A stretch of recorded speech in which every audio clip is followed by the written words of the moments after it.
Five Nights at Freddy's Security Breach is a mascot survival horror game that was created by Steel Wool Games and was published by Scott Games and Maximum Games. Security Breach was released to the public in December of 2021. Oh my god, that's almost 2 years ago. No, this can't be. The game released only a couple months ago. I swear, bro, I'm not old, you are. Anyways, this would be the, okay, you know what, let's see here. 1, 2, 3, 4. What the hell is that? Freddy in Space 2? I'm sorry, what? Anyways, this would be the 13th Fnaf game of the franchise and would launch with some pretty mixed, maybe even leaning towards more negative overall reception. And if I'm being honest here, I really did not like this game. I mean, I wasn't the biggest fan of Fnaf before this. I can only really count the amount of games I liked playing when I was 12, 13, 14 years old with just one hand, but Security Breach was just not fun. I did not enjoy the heavy inclusion of the jump scares, but that's more of a critique with Fnaf in general. And the bugs, man. I remember how messy and unpolished Security Breach really was when it was first released to PC, and then when you combine that with a story that still doesn't make all that much sense to this day, and you get a game that just fell flat in every way possible. However, recently, like earlier this week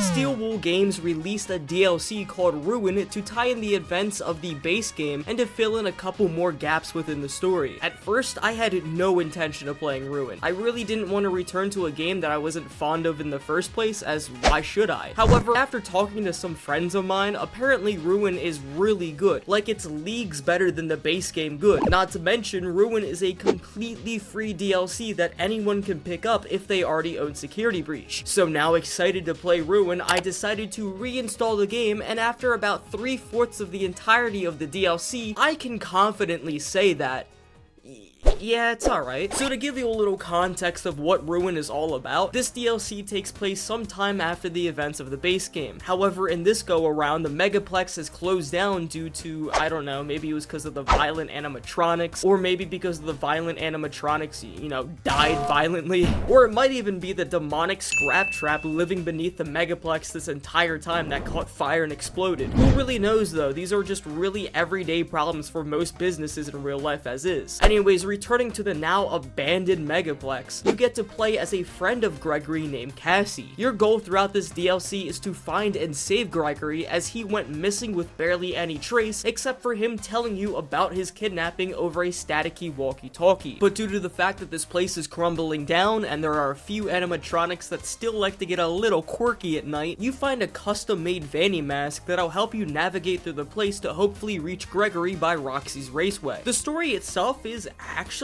really good, as you kind of question if Gregory is really Gregory or if this is some trap ready to unfold. Now, typically with my videos, I like to explain the story, and as I go, I would explain the gameplay and what I do and do not like about it. However, this DLC is a little less than 3 hours in length if you know where you're going, and because as you make your way through the Megaplex, the story doesn't really unravel anymore until the very end, I feel like I have to change how I review this game. So for the rest of this video, I will divide this game into 2 sections. The first half, I will discuss the pros of this DLC, what I like, and what was better than the base game. And then the other half, I'll explain the cons, or what I didn't like about Ruin. Make sense? I don't know why I'm asking you guys. I can't hear what you all are saying over your monitor.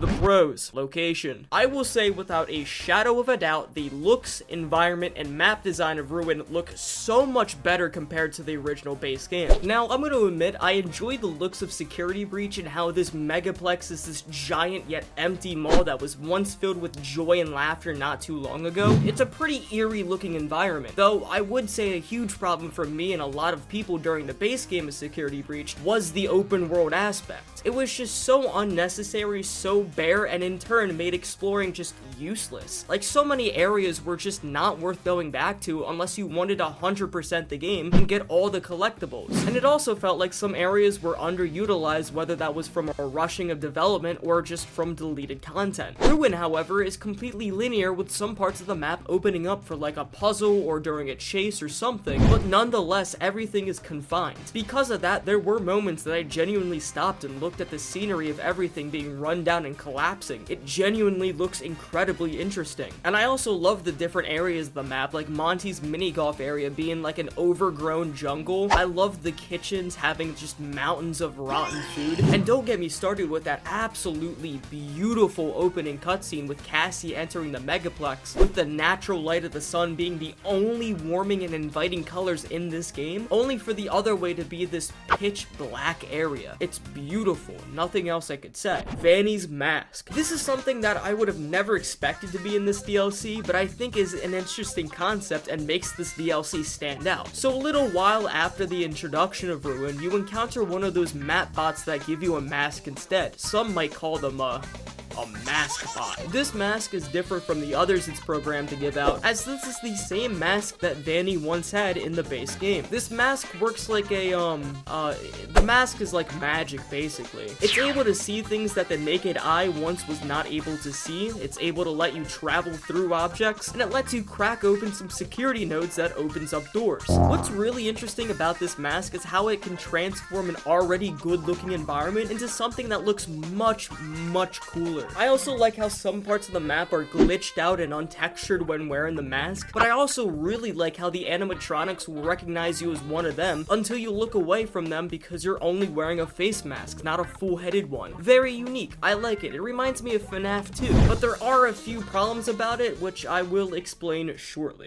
Gregory. Gregory was always this mysterious kid, even in the base game. We never really knew about his family or really any background information prior to the events of Security Breach, as well as we didn't know why Gregory came back here. In fact, a lot of things with Gregory doesn't make sense, like how he knows practically where you are from the get-go of the DLC, his voice is different, he's able to hide from the animatronics that are after him almost immediately with no problem, and he never gives you a full explanation of what's really going on until you meet up with him. There's also this feature of the Vanny mask that was briefly talked about that creates an AI voiceover of any character from sound bites, so maybe this isn't Gregory after all. Sound design. It's good. I like the voices of Gregory trying to guide you when you put on the Vanny mask. But yeah, other than that, the sound design was decent. The animatronics. So I'm gonna just be basing these animatronics off of their looks than how they act in the game, as I have two totally different opinions on them. But for looks, they all look amazing. I don't know how any of them survived after the base game, whereas these maintenance robots looked like they folded when a gust of wind blew onto them, but they're all cool. All of the animatronics that you re-encounter are kind of like a send-off, a goodbye as you will. Some of them will die after you see them, others will be freed, you know. I really like the Sun and the Moon character the most in Ruin. I actually thought they were the best character in the base game too, but I like seeing how Sun and Moon are these two totally different entities who are battling one another constantly even back then. It seems like they mixed into this child-friendly and child-safe character named Eclipse. Also, how the fuck can this guy just fly? When did this happen? Alright everybody, those were my main focal points of what I liked about this game. Now, I'm about to anger some 12-year-old Fnaf fans. The cons, the scares. Now it's kind of common knowledge how scary Five Nights at Freddy's really is. I mean, if it's your first time playing, let's say the first Five Nights at Freddy's game, you're gonna get scared a good amount of times. Maybe you didn't expect power to shut down and you're now waiting for the clock to somehow hit 6 AM. Maybe Foxy dashed towards the security office and is now ripping you from limb to limb. Trust me, Five Nights at Freddy's 1 can be scary, but after you play it a few times, the scares get less and less scary and far more predictable. That's the problem I have with Five Nights at Freddy's. It might be scary at first when you haven't played the game and then boom, like fucking Golden Freddy jumps in your face. But once you realize that's basically the one and only scare within the game, everything just goes downhill from there. It gets predictable and stale, and Ruin is really no different. The introduction basically gave it away when I encountered like a dozen jump scares that happened either for no reason or for a reason that could have been seen a mile away. I had to laugh too because I would trigger a bunch of jump scares while I was looking behind myself, so I wouldn't even notice what happened until it was too late. The puzzles. So as you play the game, you're given that Vanny mask that lets you bypass security nodes and to open up doors or anything like that. You can also use them to open up other doors by looking through certain items on a camera. I don't know really how that works though. But you're also given this Fazbear thingy that lets you reboot electrical equipment as well as lets you deactivate certain nodes to finally bypass them. The whole security node node puzzle is used so many times throughout this DLC, it never becomes fun or new. They try to make these puzzles fresh by maybe adding a new enemy to roam the area. By the way, they have a completely new enemy, which I'm about to talk about. Hell, they even try to change up the puzzle once every few times by maybe adding another layer to it. But deep down, every puzzle basically has you roam a certain area to find these red security nodes to deactivate, and once you do all of them, you bypass the node and move on to the next area. I don't appreciate it. There were plenty of times where I was just wandering around aimlessly trying to look for just a very dark red shade while wearing the mask, and it just felt like padding to the game. Vanny mask.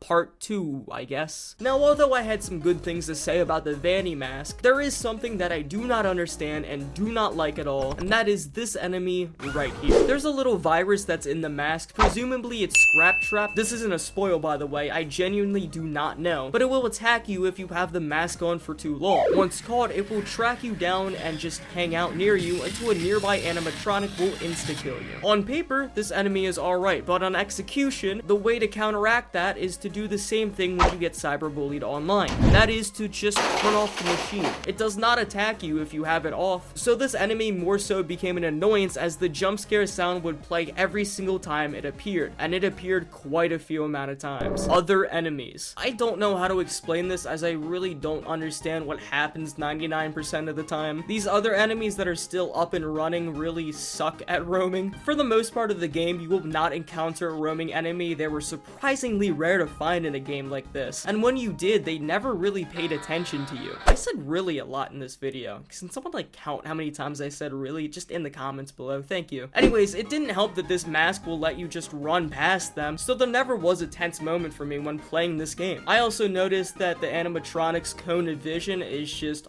horrible. They cannot see you for the life of them, so yeah, this game wasn't tenseful at all. Little side note here, but do some of the scripted events that involve the virus attracting Monty or Chica, do the animatronics just up and leave after 30 seconds of being caught by the virus? Because it seems like to me there was a few times where I would just see them wander and then never again. Cassie. Cassie is the most forgettable character in the Five Nights at Freddy's franchise, which is saying a lot as most of the characters you played as in most games were silent protagonists. She felt so much like a placeholder. I guess so Gregory can be kidnapped, as she had no personality or lore or anything like that. She was just kinda there, and it sucks because there was no companion like Freddy from the base game that'll make anything about Cassie memorable. Maybe I just haven't played enough of the game. Maybe she's like a plot twist villain at the ending. Actually, maybe at the end a chest burster comes out of her chest, because this was not a Five Nights at Freddy's game after all. This was Alien Isolation 2, baby. Let's go. Optimization. I'm gonna be a little bit blunt here, as this could just be my shitty PC, but I did notice a good amount of frame drops whenever I would go to a new room or anything like that, on top of the loading screens that just felt way too long. However, if this was just a my PC needs to be updated because I bought it in 2020 and I've only been making minor upgrades like RAM and storage space over the years type of shit, then I'll just take the L on this one. So those are my general thoughts on Five Nights at Freddy's Ruined DLC. I think overall the game is good, but not great. I mean, compared to the base game, I would play this any day of the week instead. But if it wasn't free, I don't think I would bother paying money to play this. I mean, it is a good direction that Steel Wool Games is going in without a doubt, but it just didn't knock me out of the park. So doing a rating system that I'm making up in my head as we speak, I am giving this game a solid 7 wet floor bots out of 10. But what did you all think of Ruined? Did you all like it? Hate it? Leave it down in the comments below. But other than that, I'm gonna end this video here. Thank you all so much for watching. If you guys like this video, maybe hit that like button and subscribe. But other than that, I will see you all in a later video. Bye for now.